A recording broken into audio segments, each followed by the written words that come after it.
Roxy emerged from fuck deep in meow cats. Why did you have to clone so many cats? Why do they all have to breed so much?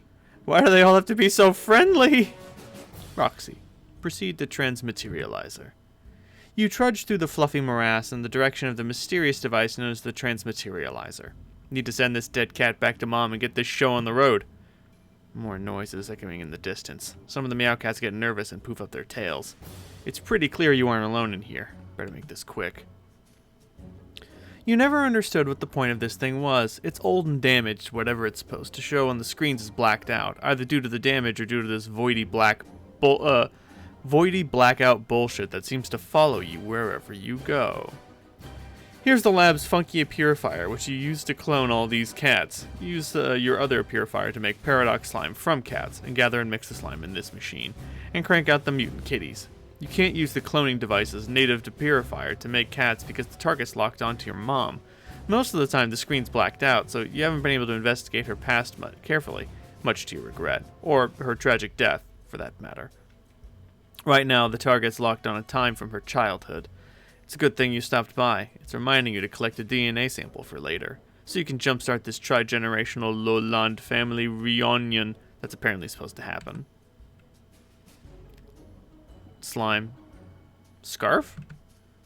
Looks like as expected. Trying to purify your mother as a kid from the past would have created a paradox, or a paradox slime is the result. But quite unexpectedly, bringing her scarf along for the ride seems to have created no conflict, and you swiped it right off her neck. Young Mom probably has no idea what the hell just happened to her scarf. This is really exciting. So you are so gonna wear this thing? You don't care how mom gooey it is. Roxy, collect sample. You stow the kid mom goo in one of your captcha bottles. Wait, that was kind of a weird implementation of your modus. You're not even sure what happened there. Oh well, whatever. You guess you can go just sort of pick it up? Roxy, go just sort of pick it up. You go just sort of pick it up, and that works fine. How about that totes baller scarf? Roxy, wear the scarf. Be the rider. You can't be the rider because in this universe the pony is too small for some reason. Not that being the rider ever really made sense in the first place. Anyway, the scarf looks great, and you made a great decision. Roxy, get to the Transmaterializer. B1? B2. This is probably the most perplexing device in the lab to you. It seems to be a sort of a purifier/sanctificator hybrid, but it uses a massive amount of power, far more than the simple a purifier uses. Sending Friglish home should nearly deplete its entire fuel gauge. You have no idea what could possibly account for the extra power consumption. There are many other puzzling things about it. You don't know what the deal is with that frog up there, or the strange cracked disc symbol, or the arrow which is locked firmly on the B1 side. It's all completely meaningless to you. The only things that make sense are the fuel gauge and the two big buttons, and the coordinate panels indicating where and when to target. But it looks like the panels have been damaged somehow since the last time you looked at it. If you changed them, there'd be no telling what you would change them to, so you might as well not bother and leave them on the previous setting, which was pretty much your plan anyway. Roxy, deploy Friglish. You bust open a bottle of dead cat on the pad and get a little teary-eyed as you say one last goodbye. Oh, hello, G-Cat. Come to pay your last respects, huh? The G-Cat unceremoniously washes a paw with its omnipotent green tongue. Nothing to say there, buddy? No remorse at all? This is all his fault, of course, and even though he probably didn't mean to get him killed, at least you think he didn't. Ah, who are you kidding? You can't stay mad at cats. Others gather around to bid farewell to their common ancestor. This is probably the closest he will ever come to receiving a proper funeral. Roxy, send him home. A mutant kitten does the honors, intentionally or otherwise. Bon voyage, friend. Oh boy. Friglish, fast forward to being Jasper Sprite. And that was pretty much how all that happened.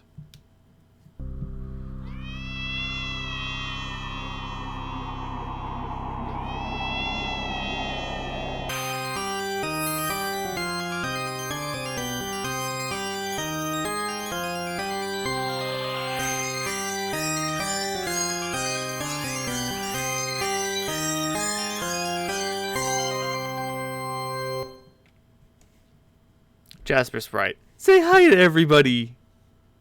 What do you think this is, an Act 6 intermission 2? That'll happen pretty soon, don't worry. Let's all just try to settle down here. That's that, you guess. Hey, where'd all the cats go? G-Cat, did you see something pointlessly mischievous again? Wait, there are a few hiding behind the equipment there. Looks like something has scared them off. More clank noises behind you. You pretend not to notice, and slowly, calmly, reach for your... Roxy, turn around. Freeze, motherfucker! I'm sorry, motherfucker, shit! Sure are a lot of them today. They must be getting more desperate. Roxy, fire! You can't do that. They may be dangerous, but you know they're only looking for food. You have this awful feeling these guys sneak in here now and then to hunt for cats. Best not think about it, really. Gotta figure out some way to get out of this jam. Roxy, solicit G-Cat for assistance. Maybe he's in one of his arbitrarily helpful moods. What do you say there, friend? Little help? God damn it, G-Cat. Roxy, run! You hoof it back to the window on the double. The famished ruffians are in hot pursuit.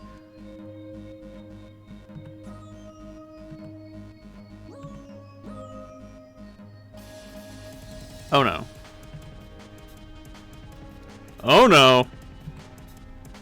What the shit? Bonk.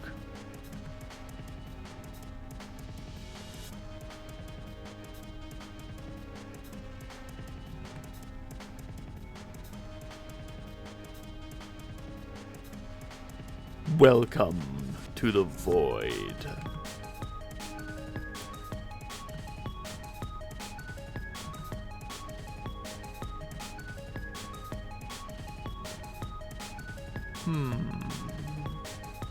A new one to bear the Pisces sign.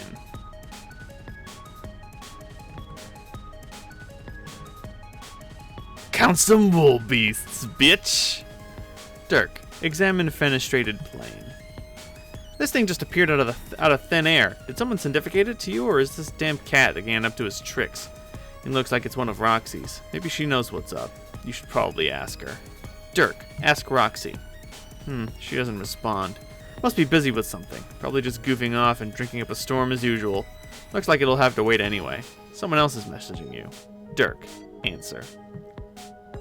Fuck. Gotta think of a good voice for Undying Umbrage. Began jeering Timaeus testified. Hello, Dirk. I want to play a game. Oh, motherfucker. What do you say? Timid. What game? Do you know what game? The one where I say I'm going to kill all of you someday and there's nothing you can do about it?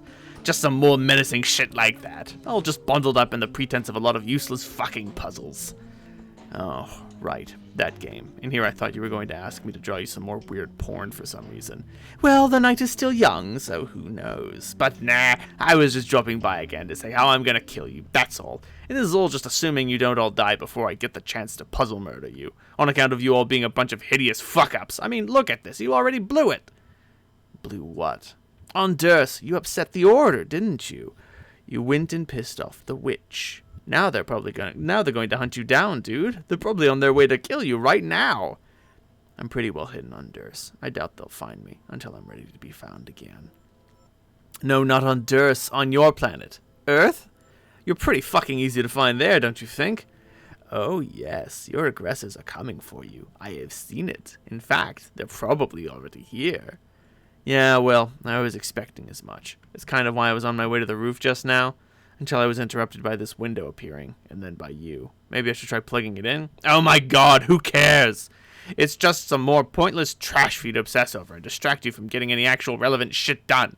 The amount of time you people waste, it's fucking unbelievable to me. I read about some of the things you and your predecessors have done, far more than I cared to, trust me. And every time, I'm always just, get the fuck on with it already. I didn't think you were much of a historian. I'm not. She sends me so much bullshit about this, you don't even know. She wants to hear what I have to say, like exchange theories and shit, and I have to just be like, bitch, I don't goddamn care, every time. But it doesn't matter. What's the next thing I invariably find on my terminal? Another goddamn wall of text, all color-coded and formatted for me to read and everything. Just walls and walls of candy-ass, tutti fruity fucking shit. Loads of text. Of people babbling, mostly. We're talking about migraine-inducing diuretic vertical suicide drops of ugly fucking words. Impenetrably asinine rainbow freefalls of frivolous banter, got it? So I say, what is this? I told you, if you sent me any more of this fanfiction, I'd fly to Prospect and murder you in your sleep. Which I still might do regardless. But anyway, she says these are actual ancient transcripts, and I'm like, well, fuck! How can these people talk so much? I feel like I'm picking up some bad habits from you, windbagging piss faces. Look at this! I wasn't even gonna go off like this. This was just supposed to be a just in and out, fuck you, I'm so done here. Anyway, later, you horse-porking twit. Wait. Just one thing before you go. Your sister was saying you were having some doubts about playing, is that true? She's not my sister. We don't got sisters. It's not a thing. Don't drag us through your nasty human familial mud. Ooh. Sorry. I see Yaldabaoth, and I get very interested. I don't believe that's the denizen of Hope. I don't believe. We'll get into that later, I suppose. Don't drag us through your nasty human familial mud. Of course I'm going to play. I was just saying it I wouldn't, you know, to fuck with her and make her cry. Like I have a choice, but to play. How else am I going to get off this desolate rock? You think I want to stay here, just hang around till I join the 100 billion corpses fertilizing the soil? I see. No, didn't think so. I was just curious. Human curiosity is contemptible. She shares that with you, and I can't fucking stand it. Gotcha. You sure seem to hate us, but I notice it doesn't stop you from talking to us frequently. Or at least to me. Surely there must be at least one of our virtues you admire. Yes. Ambition. That's the only good one. And I think you got that, which is maybe why you're the only one I can put up with for any duration. Let's call it a grudging respect, which is the only kind that's even worth a fuck. I'll take that as a rare overture of friendship. No, don't. So, do you even know how this is going to work? What? Your session. Can you even really have a session with only 2 players?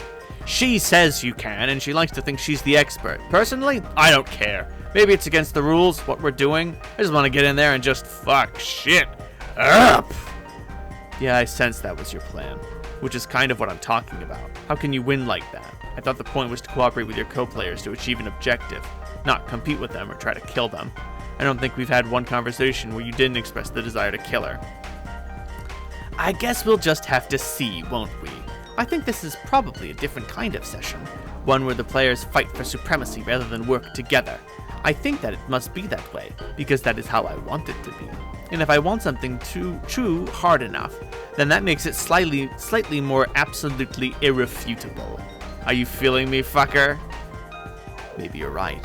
But since that's how you feel now, maybe the truth is that the game is challenging you to overcome these feelings. What if your real quest is to put aside your differences and work together? If you want to both survive and grow as a person. No. Fuck that shit. Human fuck that shit. Not even alien fuck that shit, so you can understand better. The kind of fucking of the shit that's going on. Human fuck it so much, so hard, so angrily. Yeah, I didn't think you'd dig that idea. I was just putting it out there. How about you shut up and get on the roof and take your fucking punishment? Now where the hell is your ghastly juju? Go get it and hurry up. My juju? The loathsome false person with the floppy limbs and Dursite attire you like to nap with? Oh, Lil Cal? No, man, Lil Cal's the shit. That thing is not the shit. It's an uncanny grinning mockery. A bad omen. You should chop it up and burn it. No, wait, dude, he's my best friend. How fucking sad is that? I'm just trying, for once, and the only time ever, to be helpful. Those things, you don't even know what they are. A kick-ass ventriloquist doll. I've been given reason to believe it once belonged to my bro. I don't give a shit what you believe. There's only one reason for those to exist. It is to turn the life of everyone who occupies the same universe with it into a nightmare. Is that one of your alien folk stories? Yes, but it also is true, so get rid of it. You could argue that my life is already kind of a nightmare, so there's no point in getting rid of him now. Either way, I'm gonna hang on to him. You stubborn fuck! Fine. Maybe it doesn't matter. Maybe yours is untainted, I don't know. Could be. Its eyes look dead to me. Maybe you lucked the fuck out with your particular juju. I honestly had no idea you were this superstitious. You're a pretty fascinating guy, in a way. I can't really figure you out. In case you're wondering why I put up with you more than my friends do. I wasn't! Now are you going to get it, or what? Why do you want me to get Cal so bad? I don't! Just that I saw you slightly ahead of now climbing to the roof with that thing. So apparently it's requisite for getting the fuck on with stuff, you dumbass! Okay, so some self-fulfilling shit, then. I was hoping for a better reason. Whatever, don't take it. Make a paradox happen. Works for fucking me. At this point, I'm leaning towards grabbing him just because it seems to bother you so much. Well, I've heard of worse reasons for acting like a stupid piece of shit. Dirk, retrieve Juju. This is probably a dumb question, but you don't really care about causal spoilers, do you? Yes, that's unbelievably dumb to ask. Like, you don't mind telling me if I'm about to pick up Cal and thus causing that to happen. So I guess you similarly wouldn't mind telling us more about significant outcomes? It's not that I don't mind, it's that I fail spectacularly to give a shit. There is such a big difference. And the fact that I might not clue you into your fate at all. And the fact that I might not clue you into your fate all the time, due to my aggravated apathy over the matter, is an immutable fact. I am stating for the record. It does not mean that giving a shit is what is taking place here. I feel like you've said something like that before. Different statements, but in that exact syntax. Oh, you know what else I hate? When that fucking happens. Wait, you mean it wasn't intentional? I thought it was kind of like this thing you were doing. Shut up. You know what? I don't even know what's going to happen, and I don't care. I think it's regrettably likely that you succeed. I think that's what people tend to do when they are regarded as legends by obsessive assholes. So maybe you all die, or maybe you don't. But if you don't, I'll take solace in the fact that it means I still get the chance to kill you. How about that for causal spoilers? Fair enough. Hey, you know, for someone who has such strong opinions about long-winded people, you've kind of been talking my ear off. I do actually have shit to do. Ugh, yeah. See how you people suck me into your bullshit? I should have kept it brief and surely, like I was going to. Just say, like, hello, Dirk, I want to play a game. And then, like, bro, Roof, now, bring the Juju, and that's it. Yeah, that would have been good. Cold fucking blooded and to the point, damn it. That actually sounded familiar, too. Are you sure you haven't said something like that before? Have I? Fuck, I don't know, whatever. Anyway, let's wrap this up. You've stolen enough of my time. I didn't even get a chance to try plugging in that window. I did you a favor. Another pointless action stricken from the timeline. Hang on. Something's happening. The drones have come a-knocking. I told you. They're coming for you, man. Later, douche. Tumut. I think you just had a flip-off malfunction there. Shit! Tumut. There. That's better. Undying umbrage ceased jeering, Timaeus testified. Roxy, abscond. Ghost punch. Nice abscond. Oh, right, these guys. Not out of the frying pan yet. Roxy, run, again! Everyone out of the goddamn way. You have a lab full of cats, a skirt full of scamper, and a head full of vodka. Last scamper. Roxy, hide! Phew.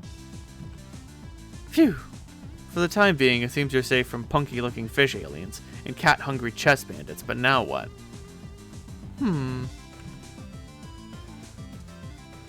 Jane, examine pre-punched card.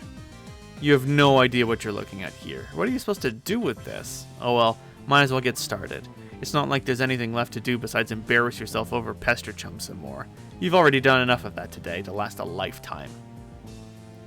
Jane, enter. Another jungle. And a taste for adventure.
This time it's not the apple, it was the tree. Oh no.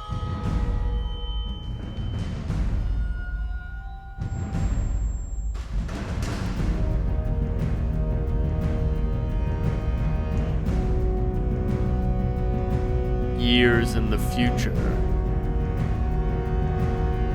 But not many.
Mother of God.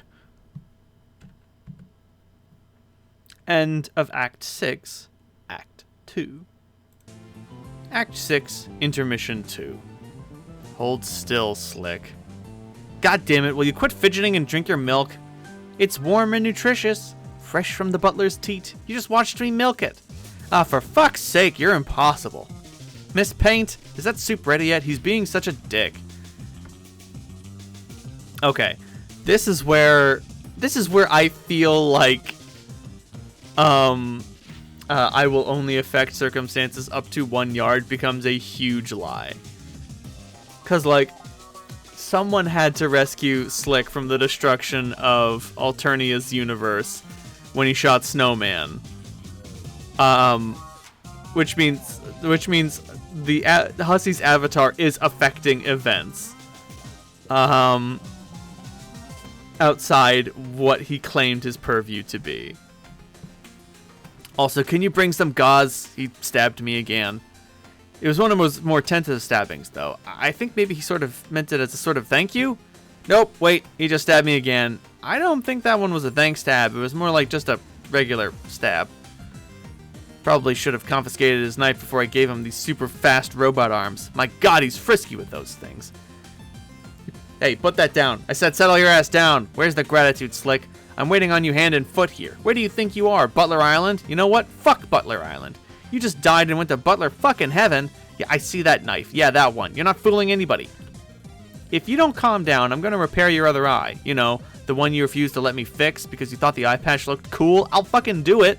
Miss Paint, what's taking so long with that soup? This is a man in sore need of his Scotty dogs if I ever saw one. Miss Paint, are you listening?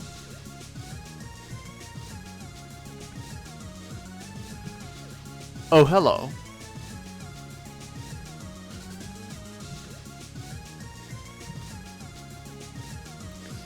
Year 1.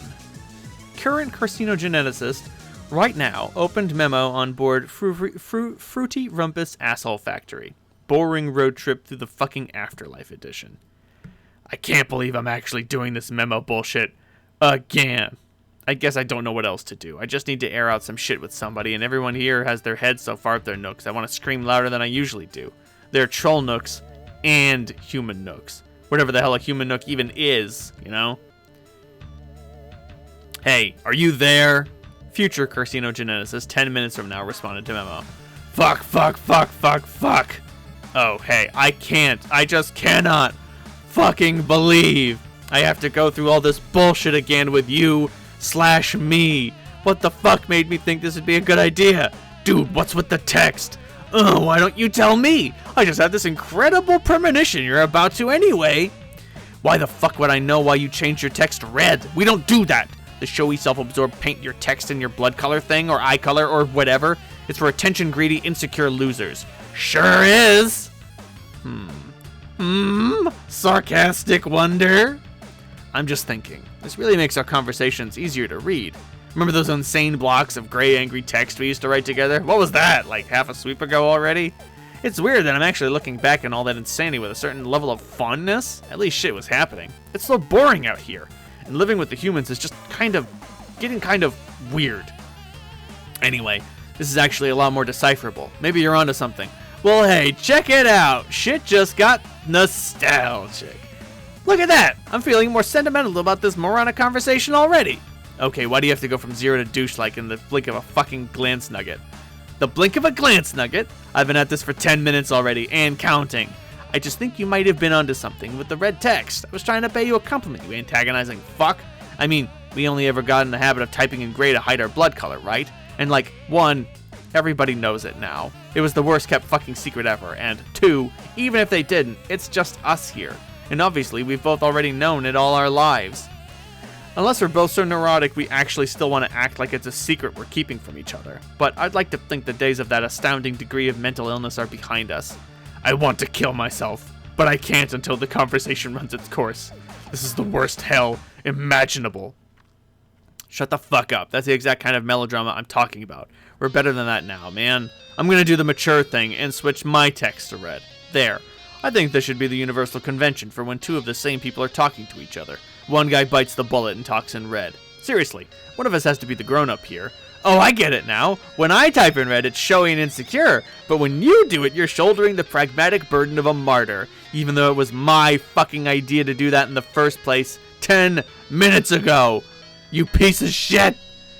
Okay, goddammit, stop being so sensitive. I fucking apologize. Can you just talk about your stupid feelings already so we can get this nightmare over with? Well, look. It wasn't supposed to be this lopsided thing where I spill all my feelings into the idiot space while some shithead yells at me. I was kind of thinking there would be some give and take since you presumably share a lot of my thoughts. Okay, whatever. Just say some stuff already. All that shit I said 10 minutes ago. I will riff with you and somehow pretend I don't feel like I'm rehashing a bunch of lines written in barely dried ink. Okay, well, I'm having a hard time even putting my thoughts into words about this bizarre trek through the ring. At first it was just bland and uneventful, but that was kind of a relief, remember? Not having to worry about getting killed all the time or trying to rally a bunch of uncooperative troops toward an impossible objective. Yeah. But then, if it wasn't enough that sometimes we visit these crazy dream bubbles when we do go to sleep, we started physically passing through them too. Like, I think I could handle it better if it was just one thing or the other. Like, only the monotonous day-to-day drudgery on the same gloomy fucking meteor with the same bunch of ridiculous people and basically nothing to do ever except get all up in each other's business. Or only sweeps-long safari through an ephemeral realm of ghost memories and dead friends shitting around in haphazard existential clusterfuck. But having to deal with both in totally random intervals? It's kind of taking its toll. I hear you, man. That was when I was supposed to say that. And for the record, I guess I meant it. Yeah, I mean, don't get me wrong, I miss all my dead friends a lot. Even the assholes. I miss them too. Maybe even especially them in some perverse way. And I should be relieved that they all seem to be happy in some way, even if it's by floating nebulously through dream projections with their freaky blank eyes. And I guess I am relieved about that. But at the same time, it's left me unsettled for reasons I can't really put my finger on. I know why. You do? Yeah. Well, of course you do. I guess because I just told you 10 minutes ago, making it like a self-fulfilling epiphany. Well, there's that, but also this conversation helped clarify some thoughts in spite of its excruciating pointlessness. Part of what's bothering you about this is what it means about mortality. Yeah, I think that's part of it. After visiting who knows how many dream bubbles and hanging out with who knows how many dead friends and copies of dead friends from alternate timelines, I start to wonder, does death even really mean anything? Like, did life mean anything for that matter? Was the point of life to just go around collecting a bunch of painful and awkward experiences to supply material for the revolving memory collage that serves as the backdrop to a much longer, emptier stretch of existence? And how unnerving is it running into our dead doppelgangers on doomed timelines? Hey, you're preaching to the fucking choir, bro. It's fucked up. Never mind what it means about a person's identity or sense of self, or which guy gets to be considered the real guy or philosophical bullshit like that. Just on the level of what your decisions and actions during your life actually mean. Sometimes we run into these versions of ourselves who reached God tier for fuck's sake, but in spite of being more successful than we were by that particular objective measure, they get punished for that because it wasn't the thing that needed to happen. Hey, it's God tier for Fairy and God tier Eridan. damn. Oh, God, look at those fucking princely fucking booty shorts. On the land of Wrath and Angels, no less. Pretty much. So where does that leave us? If we are to take some lesson from that, what is it? Try to be great and successful, but maybe not too great and successful? Or maybe don't try it all in some cases, because if you do, some giant fucking squid in the middle of nowhere is going to be like, not so fast, my hideous monster plan begs to differ. Don't you think we'd have been better off if we didn't even know about any of this dream bubble shit? Well, yeah, that's what I was thinking 10 minutes ago, but now I don't even know. Yeah, well, at least you're listening, even if you were being your usual shitty self about it. Nobody else gets this. They don't want to hear it. Like Terezi? It used to be she would at least humor even my most ludicrous, vitriolic garbage all the time. Remember those days? Way back before we even knew what a human was? Back in Alternia, when my biggest fear was if people found out I was a mutant. How quaint can you fucking get? I was an idiot not to understand how good things were back then. Between us, now it's like... What? This part of the conversation. Oh, get over yourself. Our 10 minutes ago is almost up. I'd just like to know if she's punishing me for something. I don't need to remind you how much time she spends gallivanting around the media with you-know-who. No, you sure as fuck do not. After all this time, I still can't tell if she's serious about that or doing it to fuck with me. What do you think? Is there something legitimately red going on there? How can I command such absolute mastery over the romantic sciences yet remain perplexed by this? Maybe I can't get a read because he's not a troll, and therefore has no idea what the fuck he's doing? It's like trying to decipher an intricate courtship process between an attractive potential mate spread and some sort of vegetable. Like, it just doesn't compute. Fuck, this is so embarrassing to listening to this. Make it stop. Quiet, I'm talking. Hey, the mayor survived. And they are making Cantown 2.0, now with Fago. I just feel like maybe I'm past the point of no return with her. Where before there was margin for error, probably way more than I ever deserved, and now that that's it. She's totally had it. And there's a new dude with candy blood in town. He just got it all, doesn't he? He's a much better artist than I am, for one thing, and his horns are so nubby they don't even exist. Talk about hitting the jackpot. Am I off base? We just went over this. I didn't get it then because I was too busy whining and feeling sorry for myself like you're doing now, so pipe down and listen. You've been sending her an endless stream of mixed signals for as long as you've known her. Oh, bullshit. Like, fuck, it's bullshit. It's all too clear to me now. It's a classic case of quadrant vacillation, and you don't even know it. No wonder she was frustrated and got fed up with you. This is outrageous. Is it? Tell me. How many times have you treated her in a way that could be objectively construed as a form of black solicitation? That's just how we always roll together. It's like spirited platonic contention. Like totally normal territory in a healthy matespritship. Yeah, a healthy one. Not one involving a demented loudmouth who can't keep his shit under control. Let me ask you, how much of this animosity is innocent platonic rage? Could it be that subconsciously you want to push things with her into a collisionist turf? Maybe see how things work out there. See if you can get your grub and cull it too. That way you have her all to yourself. Fuck you! You want her in every quadrant like a desperate fool. Do you realize what you've become? You're the sad joke character in the rom-com. You know the guy I'm talking about, who's greedy and indiscriminate about filling every quadrant, totally oblivious to it, and in the end has fuck all to show for it. I don't have to put up with this. You kind of do, for at least another 10 minutes. No, fuck that, I'm so done with you. Yeah, you pretty much are, because the 10 minutes are about up, and I'll be gone. Then it'll just be you and the other guy, spinning your globes together like a couple stupid pieces of shit ad infinitum. Man, I must have been insane to think anything is different. You haven't changed at all. You're just as petty and horrible as ever. Fuck you forever. Fuck every 10 minutes ahead version of myself all the way into 10-minute fucking eternity. I can't even do this. Not anymore. Yeah, well, you made your cocoon, pal. Now we have to take turns shitting in it together. It's the most pathetic, smelliest dance of all. Huh? What the fuck is it now? It just occurred to me. This dumb tantrum I threw. This entire bad mood. It was just another idiotic, self-fulfilling reach-around, wasn't it? What are you talking about? I mean, where did this even come from? It was like spontaneously generating self-loathing with no discernible source. Was this emotional outburst even real? Don't even get me started with that. Do not start getting existential about my anger. You better fucking believe this is real. Are you sure, man? You condescending fuck! How fucking dare you call into question the legitimacy of my feelings, as if aren't completely justified, totally 100% grounded in absolute, stone-cold, concrete, goddamn, objective, motherfucking reality. Yeah, see, I've completely set you off here. and now you don't even know what you're saying. Sorry. This was my fault. I'm gonna go try and calm myself down. Oh, so this is why you decided to leave this conversation. You got owned. You had to slink away like a fucking coward. Nice try, shithead. But I'm not done with you yet. You think you're the only one who can list his 10-minute self-away's flaws? I could go on forever. Future carcinogeneticist banned himself from responding to the memo. Fine, get out of here. Good riddance. As if I could take another sponge-writhing minute of your disingenuous drivel. Past carcinogeneticist 10 minutes ago opened memo on board Fruity Rumpus Assel Factory. Boring road trip through the fucking Afterlife edition. I can't believe I'm actually doing this memo bullshit again. I guess I don't know what else to do. I just need to air out some shit with somebody. And everyone here has their heads so far up their nooks I want to scream louder than I usually do. They're troll nooks and human nooks. Whatever the hell a human nook even is, you know? Hey, are you there? Fuck, fuck, fuck, fuck, fuck! Dear Lord. Meanwhile, in another cobbled together of delightful little assets,